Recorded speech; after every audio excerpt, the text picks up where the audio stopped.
Assalamualaikum warahmatullahi wabarakatuh. Mahasiswa Dirosa Agama Intensif PAI semester 4 Stainu Temanggung, Indisnu Temanggung.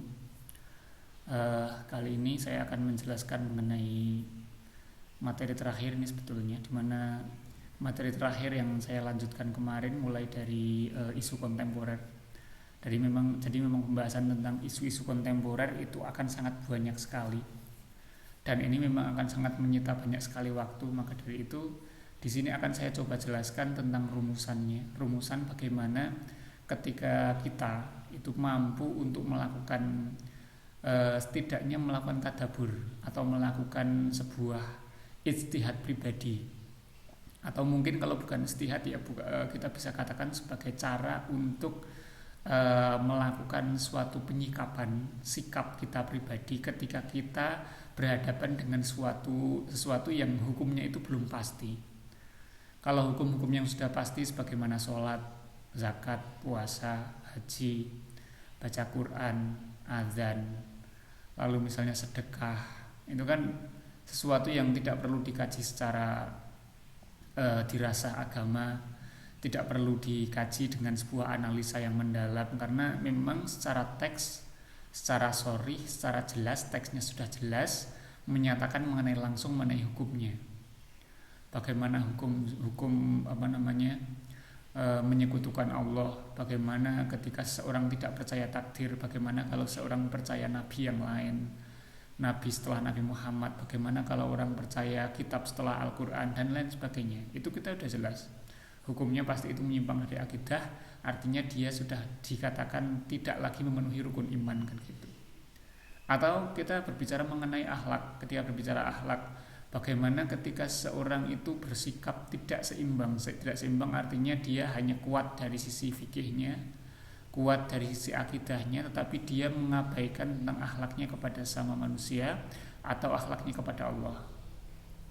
Dia mungkin secara fikih melakukan perbuatan-perbuatan wajib, sunnah, menghindari perbuatan makruh, menghindari perbuatan haram, tidak menyekutukan Allah, tidak juga keluar dari akidah Islamiyah. Tapi mungkin saja dia masih terperosok ke dalam akhlak yang kurang baik terhadap sesama manusia, kurang sopan, kurang mampu bersabar, kurang mampu untuk rendah hati, masih sombong, masih ria, masih ujub, tidak mampu roja, tidak mampu khauf, dan lain sebagainya. Artinya itu juga nanti masuk dalam kajian dirasah Islamiyah. Yang jelas kita perlu untuk memahami bahwasannya ketika kita berbicara suatu permasalahan, kita harus tahu kita ingin mengkajinya dari siapa.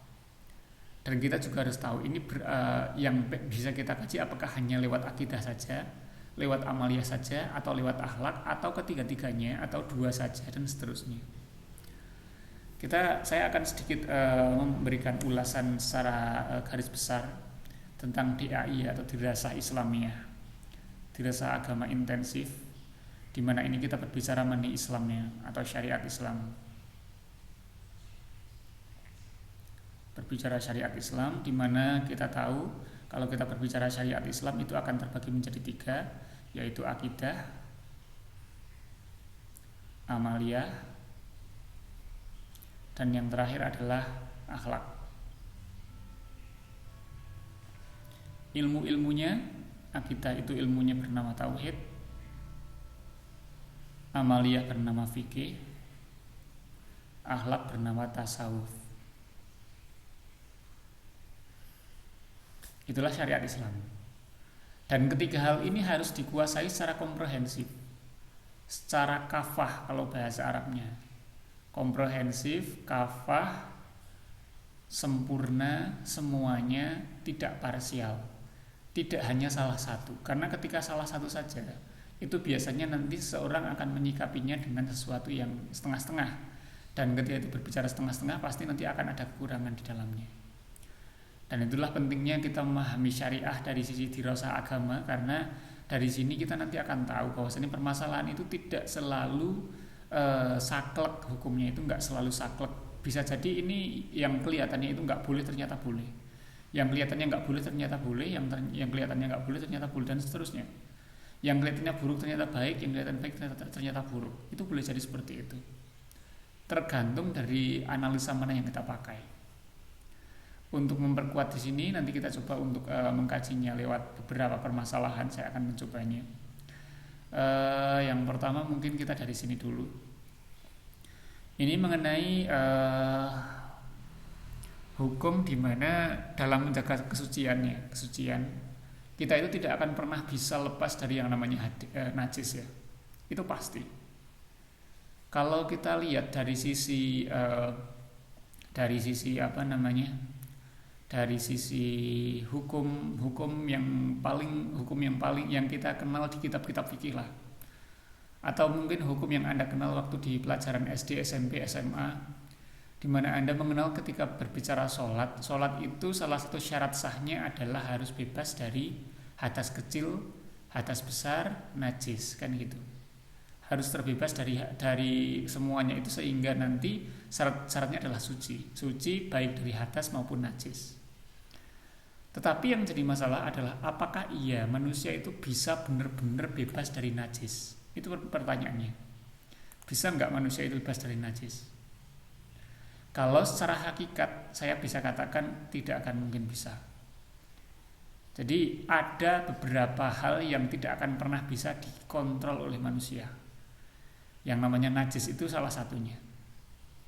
Berbicara sholat mungkin sudah menghilangkan kalau sudah misalnya barusan buang air atau mungkin barusan terkena kotoran, bisa mungkin mensucikannya dengan air sebagaimana yang dituntunkan dan seterusnya, pakai istinja dan lain sebagainya. Tetapi kalau kita berbicara mengenai sesuatu yang hakiki, saya yakin pasti ada porsi najis yang sangat kecil yang itu tidak bisa dihindari manusia.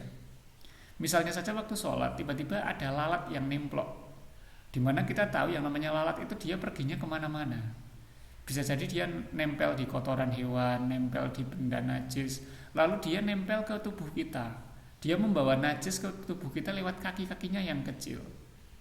Artinya akan ada satu waktu di mana ketika kita berbicara mengenai najis, ada kotoran yang memang nempel di tubuh kita dengan porsi yang sangat kecil dan kita tidak bisa kendalikan. Ya masa iya ketika kita sholat kita harus mengkontrol agar tidak ada lalat, tidak ada nyamuk yang nempel, itu kan nggak mungkin. Atau di baju mungkin kita yakin kita sudah mencucinya dengan baik, tapi apakah ketika dijemur kita yakin itu akan tidak adanya najis nempel? Boleh jadi ketika dijemur ada mungkin hewan yang nempel, atau mungkin ada terjatuh lalu nempel di lantai dan lain sebagainya, di mana kita nggak akan pernah tahu di lantai itu ada najis atau enggak. Artinya apa? Artinya ketika kita berbicara mengenai najis, akan ada secara hakikat najis yang tidak akan pernah kita mampu untuk kontrol. Nah di situ kalau kita berbicara analisa, apa yang barusan saya terangkan itu masuk dalam latar belakang. Anda ketika ingin menganalisa sesuatu itu harus mampu mendeskripsikan latar belakangnya. Nah seperti yang barusan saya katakan, saya sampaikan itu namanya latar belakang. Lalu Anda menyampaikan polemik. Nah, polemiknya gimana? Polemiknya adalah ketika kita berbicara mengenai aturan baku, berbicara mengenai hukum fikih, kita akan tahu bahwasannya secara fikih salah satu syarat dari ibadah sholat itu adalah bebas dari najis. Tetapi polemiknya, dilemanya, di lain pihak yang namanya manusia tidak akan pernah mampu untuk mengontrol semua hal secara hakikat. Mungkin dia hanya mampu untuk mengontrol apa yang mampu dia kontrol secara zon itu secara prasangkanya saja. Jadi dia ketika sholat dia menyangka dirinya sudah bersih. Itu jadi hanya persangkaan, bukan secara hakikatnya. Maka dari itu, lalu bagaimana? Berarti sholatnya itu sah atau enggak? Karena ada polemik di sini. Hukum fikih menyatakan harus bebas dari najis, tetapi di lain pihak manusia tidak akan pernah mampu mengontrol secara hakikat apakah dirinya itu mampu bebas dari najis atau tidak. Di sini muncul solusi ya. Solusinya gimana analisanya? Kita bisa menggunakan banyak sekali kaidah ya, banyak sekali kaidah. Salah satunya yang paling bisa dipakai adalah al-masyaqqatu tajlibu taisir. yang merupakan salah satu kaidah utama dari 5 kaidah dasar ya. 5 kaidah dasar ada al-umuru bimaqasitiha, al-yaqinu la yuzalu bisyak, lalu ada al-masyaqqatu tajlibu taisir, ad-dararu yuzalu, al-'adatu muhkamah. Al-masyaqqatu tajlibu taisir artinya adalah sesuatu yang sulit untuk dikendalikan. Al-masyaqqah yang sulit, yang berat, yang tidak akan mampu dikontrol manusia, itu tajlibu taisir, itu dapat menarik sebuah kemudahan. Maka itu muncul yang namanya hukum rukhsah atau keringanan. Nah, disitulah kita bisa memberikan solusi dari masalah yang pertama ini. Ketika kita mungkin mau sholat, itu pasti kita tidak bisa lepas dari najis yang kecil, mungkin dari cipratan air, apa yang kita dari lalat dan lain sebagainya yang tidak mampu kita kontrol. Maka kita bisa pakai kaidah al-masyaqqatu tajlibu taisir sebagai solusinya, sehingga sholatnya itu secara fikih masih tetap sah. Secara fikih sholat masih tetap sah walaupun kita benar-benar tidak tahu apakah ada najis atau enggak. Dan sebetulnya kalau secara hakikat kita bisa katakan porsinya mungkin hanya 0,00 sekian persen, sangat kecil sekali dari tubuh kita, itu pasti masih ada najisnya, itu pasti ada porsi najisnya. Nah, maka dari itu al-masyaqqatu tajlibu taisir itu merupakan dalil untuk menyatakan dari semua hal, kalau itu sulit untuk dikendalikan, sulit untuk dikontrol, maka itu akan mendatangkan keringanan atau hukum yang kita kenal sebagai hukum rukhsah. Jadi itu ya. Jadi ketika Anda menganalisa, coba lakukan analisa sebagaimana yang barusan saya lakukan. Deskripsikan latar belakang dan juga definisi dan juga permasalahan yang ada. Jabarkan manusia itu gimana, sholat itu harus bagaimana, najis itu yang seperti apa, cara mensucikannya. Lalu muncul masalah bagaimana, masalahnya adalah ketika manusia tidak mampu mengontrol dan lain sebagainya. Itu namanya latar belakang masalah. Dan cara menerangkan latar belakang masalah ini sangat penting, terutama ketika seseorang itu ingin menganalisa sesuatu. Terutama nanti Anda ketika sudah masuk ke ranah pembuatan penelitian atau skripsi minimalnya. Ketika Anda berbicara skripsi, yang harus Anda lakukan pertama adalah mencari masalahnya. Dan itu yang harus Anda lakukan, memunculkan masalah. Lalu Anda berikan dilematisnya, berikan polemiknya, masalah apa yang muncul tadi. Biasanya ada 2 hal yang bertentangan. Dari sisi A mengatakan begini, tetapi di lain pihak itu harus seperti ini. Itu polemiknya. Baru setelah itu Anda mendatangkan solusi. Nah, solusi ini merupakan jawaban dari permasalahan yang Anda berikan. Jadi sebetulnya ketika kita melakukan sebuah analisa, itu sebetulnya adalah miniatur atau kita bisa katakan merupakan ringkasan dari sebuah penelitian. Jadi kadang ringkasan ini kalau misalnya Anda ingin tahu, Pak, kapan saya bisa mampu untuk melihat ringkasan dari sebuah penelitian? Ringkasan dari sebuah penelitian itu bukan berada pada kesimpulan. Ringkasan dari sebuah penelitian itu ada pada abstraknya. Jadi kalau Anda membaca artikel jurnal misalnya, itu lihatlah abstraknya. Abstrak adalah ringkasan. Mulai dari masalah muncul, penelitiannya bagaimana, hasilnya bagaimana. Itu merupakan abstrak ya. Jadi lihat abstraknya. Nah, abstrak inilah yang harus Anda kuasai. Ketika Anda memahami suatu masalah, ada permasalahan di masyarakat, munculkan masalahnya, definisikan, terangkan masalahnya bagaimana, lalu polemik yang terjadi bagaimana, itulah masalahnya, lalu Anda berikan solusinya. Atau solusi inilah yang kita kenal sebagai kesimpulan. Itu analisa atau pembahasan lah. Solusi inilah pembahasan dan juga kesimpulannya. Oke, itu ketika saya menerangkan yang pertama. Lalu yang kedua ini saya juga akan coba terangkan dengan 3 hal tadi ya. Saya terangkan dulu masalahnya, lalu saya coba untuk mencari polemiknya, lalu yang ketiga saya cari solusinya. Yang kedua adalah ketika sholat itu kadang kita dihadapkan pada satu kondisi di mana kondisi pakaian itu tidak benar-benar suci ya. Nah, ini hampir sama sih ya. Kalau ini saya kira sama dengan nomor 1. Yang pada intinya ini ada cipratan air, najis gitu ya. Kondisi pakaian tidak benar-benar suci. Ini saya samakan aja. Nomor 3 aja langsung. Nomor 3, di era modern itu ada satu waktu di mana manusia itu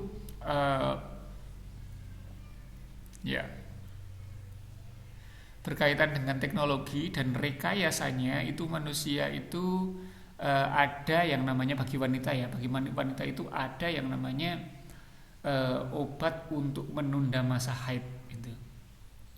Dimana obat ini dikatakan atau biasanya juga banyak yang pakai sih, setahu saya banyak yang pakai dengan alasan di bulan puasa itu kalau misalnya memakai obat penunda haid itu si wanitanya itu mampu untuk puasa sebulan penuh, sehingga tujuannya itu sebetulnya itu ya baik sebetulnya kalau kita lihat niatannya ya. Niatannya adalah agar bisa beribadah secara penuh di bulan puasa. Nah, kira-kira bagaimana kita menganalisanya? Yang pertama, mungkin saya berbicara mengenai latar belakang masalahnya dulu. Yang namanya puasa itu memang diwajibkan bagi setiap muslim laki-laki dan muslim perempuan yang sudah mukallaf. Mukallaf artinya dia sudah balik, berakal, mampu membedakan yang baik dan buruk gitu kan, balik, berakal, dalam kondisi yang sehat dan mampu.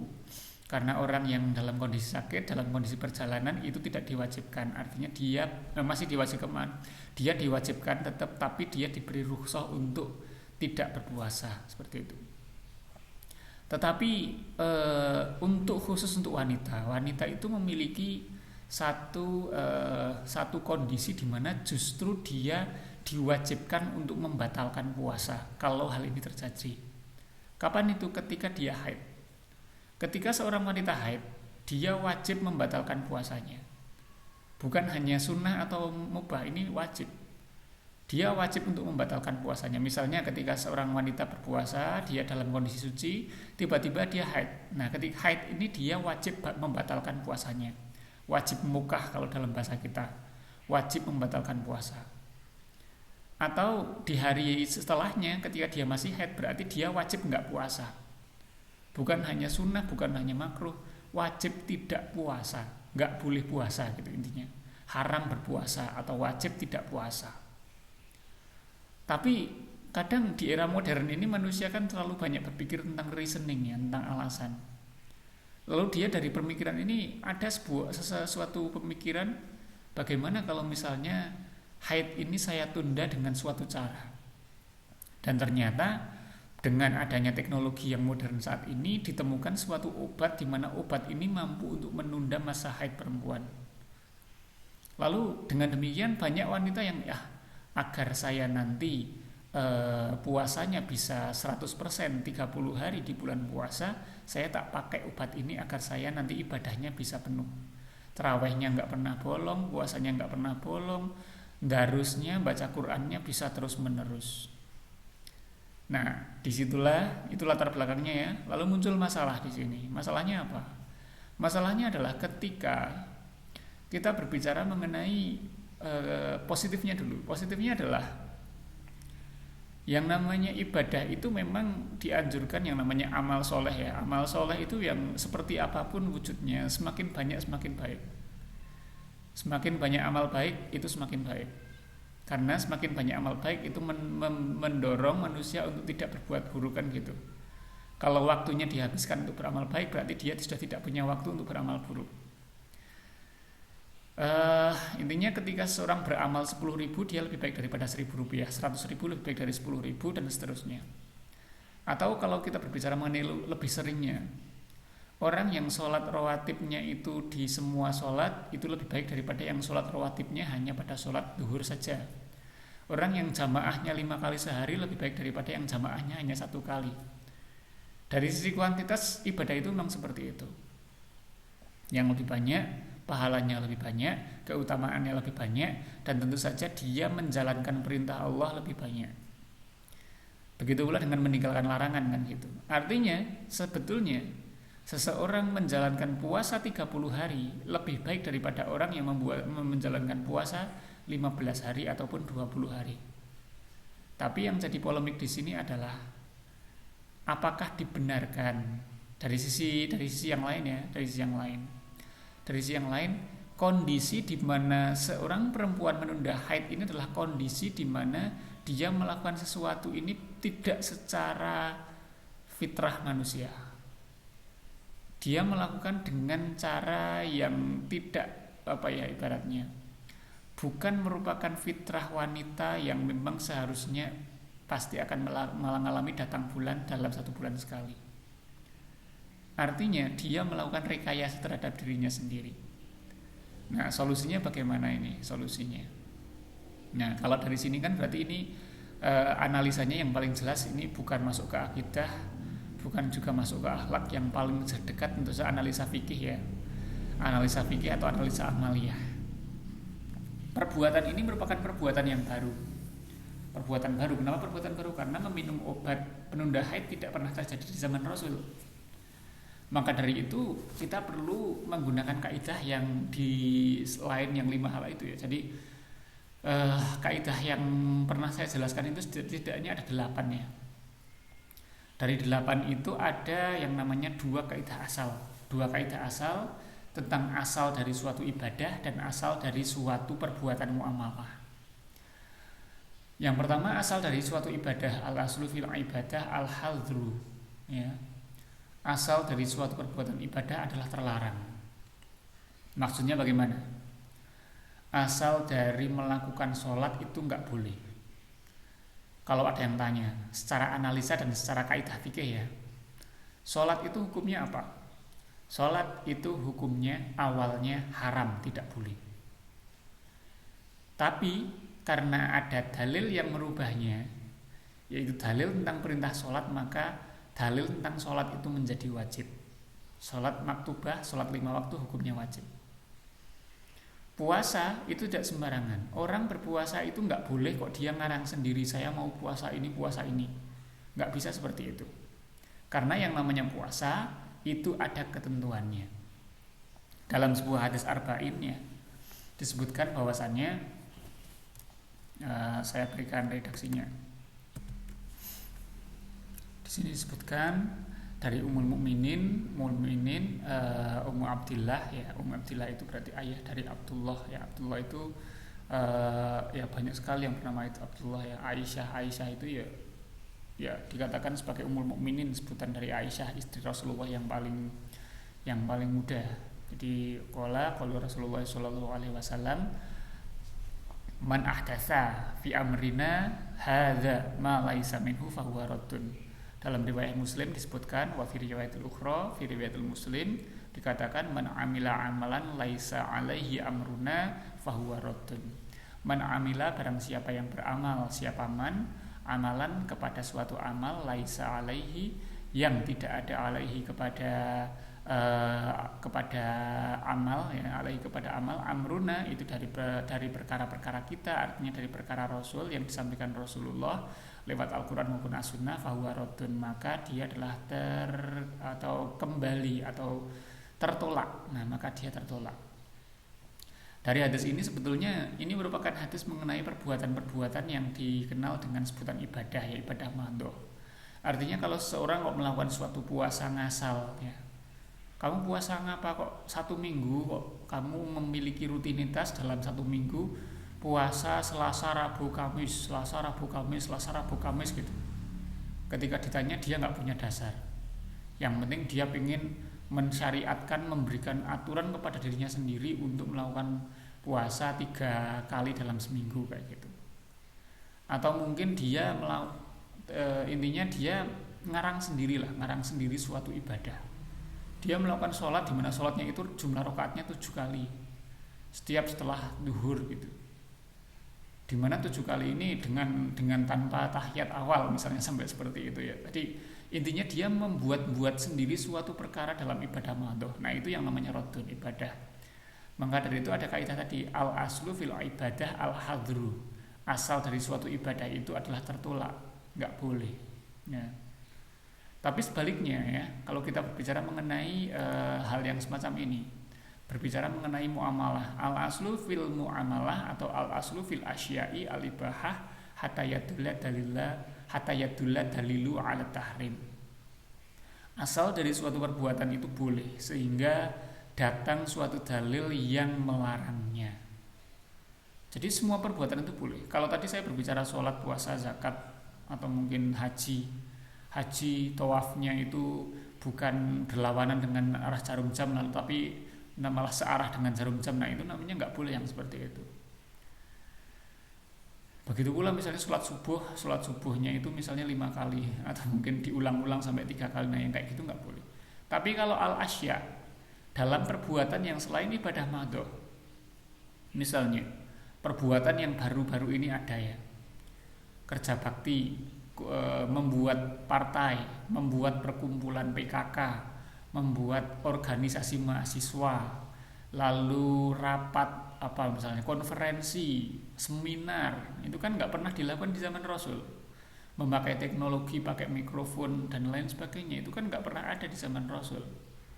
Hal-hal yang demikian itu kita pakai kaidah yang barusan al aslu fil asya, atau di sini ada ya. Saya berikan ini dia.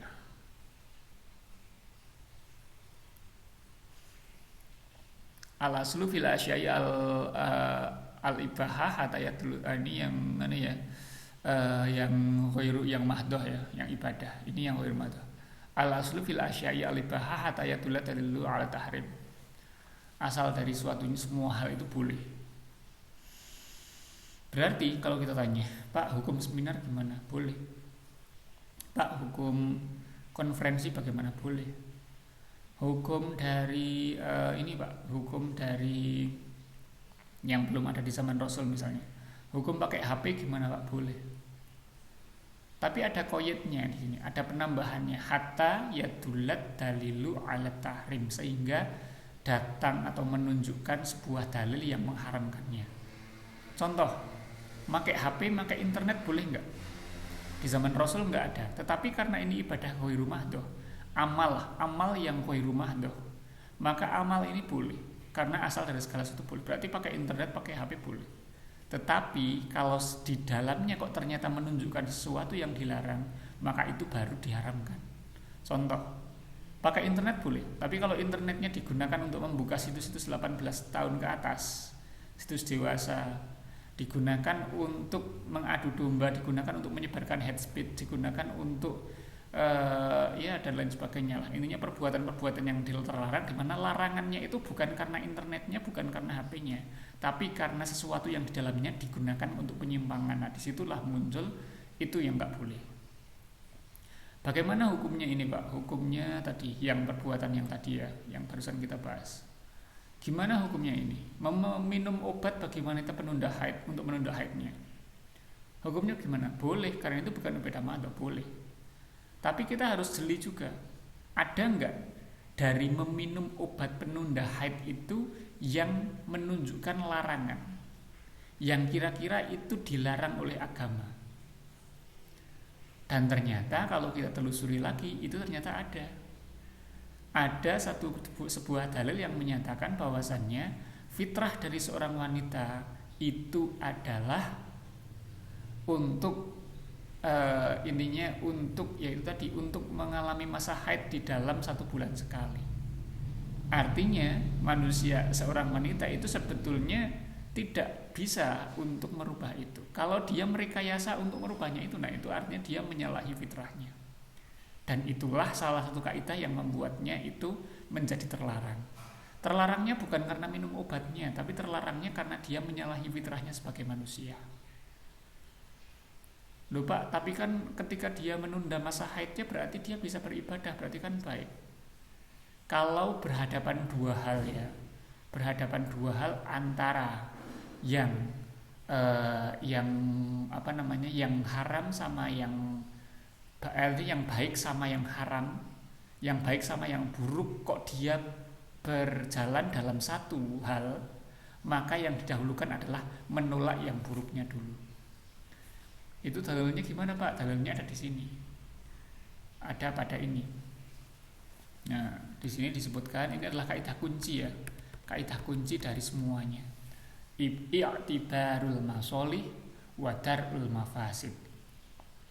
Kalau dalam apa namanya? Dalam kaidah yang bisa kita temukan di kitab fikih, bunyinya bukan seperti ini, tapi bunyinya adalah darul mafasid ya, darul mafasidi muqaddamun ala i'tibarul masolih, atau darul mafasid muqaddamun ala jalbil masolih. Darul mafasid muqaddamun, i'tibarul masolih atau jalbul masolih itu artinya adalah menarik suatu kebaikan, suatu maslahat. Darul mafasid itu artinya adalah darul mafasidi ya. Darul mafasidi itu artinya adalah menolak suatu kerusakan. dari menolak kerusakan dan juga menarik suatu maslahat, yang didahulukan adalah menolak kerusakan. Darul mafasid muqaddamun ala iktibaril masolih atau muqaddamun ala jalbil masolih. Jadi tadi dalam suatu perbuatan tadi bertemu dua hal ya. Yang pertama, perbuatan pengen menarik kemaslahatan. Menarik maslahatannya di mana? Pengen menjadikan dirinya mampu berpuasa penuh 30 hari. Itu maslahat yang pengen dicapai. Tetapi di sisi lain di situ ada mafsadat yang ditimbulkan. Mafsadatnya apa? Mafsadatnya adalah ketika seorang wanita dia menyalahi dirinya sebagai dalam kefitrahannya. Karena fitrah sebagai wanita itu adalah untuk mengalami haid dalam 1 bulan sekali. Kalau dia menyalahi itu berarti dia menyalahi fitrahnya sendiri. Dan itu terlarang dalam agama. Maka dari itu mana yang didahulukan? Yang didahulukan adalah darul mafasidnya. Berarti menolak untuk tidak meminum obat penunda haid itulah yang didahulukan. Jadi yang baik yang mana? Yang baik adalah untuk tidak meminumnya. Kalau masalahnya haid ya nggak apa-apa, wong itu fitrah wanita. Loh Pak, berarti ibadahnya nggak penuh, ya nggak apa-apa, wong itu juga sudah menjadi ibadahnya seperti itu kok. Hukumnya udah kayak gitu, jangan dirubah-rubah. Gitu. Contoh yang lain untuk lebih menjelaskan mengenai ini ya, mengenai Iktibarul masolih wa darul mafasid ini. Ada seorang yang ingin mencari uang lewat jual beli. Yang namanya jual beli itu kan bisa menarik uang. Uang bisa digunakan untuk maslahat untuk menghidupi keluarganya. Tapi ternyata mencari uangnya ini dengan cara dia menjual minuman keras. Dalam satu perbuatan ada dua hal yang bertemu di sini. Menjual minuman keras untuk menarik kemaslahatan, yaitu untuk menafkahi keluarganya. Kalau dia berargumentasi, kenapa kamu kok menjual minuman keras? Alasannya misalnya, ya gimana ya, wong saya pengen menghidupi keluarga saya. Kalau ada orang yang berbicara kayak gitu, sebetulnya dalil ini yang dipakai. Darul mafasid muqaddamun ala itibaril masolih. Yang namanya menolak kerusakan itu harus didahulukan. Oke lah, kamu pengen menghidupi keluarga, tapi kalau caramu adalah dengan menjual minuman keras, itu tidak diperbolehkan. Karena menjual minuman keras itu harus lebih diutamakan untuk ditolak. Menjual minuman keras harus lebih diutamakan untuk ditolaknya daripada terkait dengan mencari penghidupan untuk keluarga. Kecuali, ini ada kecualiannya. Kecuali kalau itu berhubungan dengan masalah pribadi. Kalau menjual minuman keras itu kan masalah sosial. Kalau itu hanya berbicara mengenai masalah pribadi dan itu adalah satu-satunya jalan. Kalau enggak maka nanti terancam jiwa agamanya. Itu baru bisa diperbolehkan. Misalnya orang dalam kondisi kelaparan sangat, dia kalau enggak makan dia mati, adanya daging ular. Di situ bertemu antara dua hal ini kan. Memakan daging ular itu mafsadat, ada kerusakan, memakan makanan haram. Tetapi di sisi lain, dia ada juga ada maslahatnya adalah untuk mempertahankan kehidupan. Kalau dalam kasus ini itu yang diutamakan adalah menarik maslahatnya, bukan darul mafasidnya. Bukan tidak makan ularnya yang diutamakan. Yang diutamakan adalah untuk menahan diri agar dirinya itu tetap hidup. Kenapa? Karena itu satu-satunya jalan. Dan kalau itu nggak dilakukan dirinya mati. Nah itu baru boleh yang kayak gitu. Tapi kalau yang tadi menjual minuman keras dengan alasan untuk menghidupi keluarga itu nggak diperbolehkan. Pertama, mafsadatnya ini bukan hanya mafsadat individu, tapi ini masalah mafsadat sosial, kerusakan yang bisa berakibat pada sosial. Yang kedua, masa ya iya orang kok nggak bisa kerja, kok kerjanya kok hanya bisa menjual minuman keras, kan nyaris nggak mungkin di era ini. Nggak mungkin ada orang yang dalam kondisi yang terjepit seperti itu. Kalau ada yang mengatakan saya kerjanya hanya bisa ini, dia bohong, dia cuma nggak bisa dia malas aja untuk mencari cara yang lain. Pasti ada cara yang lain, nggak mungkin nggak ada. Kalau dalam kondisi yang tadi ya tersesat di hutan, nggak bisa makan, adanya daging ular, nah itu kasus yang lain. Tapi kalau yang tadi menjual minuman keras itu jelas pasti yang didahulukan adalah bagaimana agar dia tidak menjual minuman keras, itu yang lebih diutamakan. Oke, itu penjelasan mengenai kasus yang ketiga ya. Penjelasan selanjutnya adalah kasus yang keempat, kelima, dan keenam. Oke, untuk ini nanti saya sambung ke video selanjutnya agar tidak terlalu panjang. Kita masuk nanti ke bagian kedua dari diskusi ini. Kurang lebihnya mohon maaf. Assalamualaikum warahmatullahi wabarakatuh.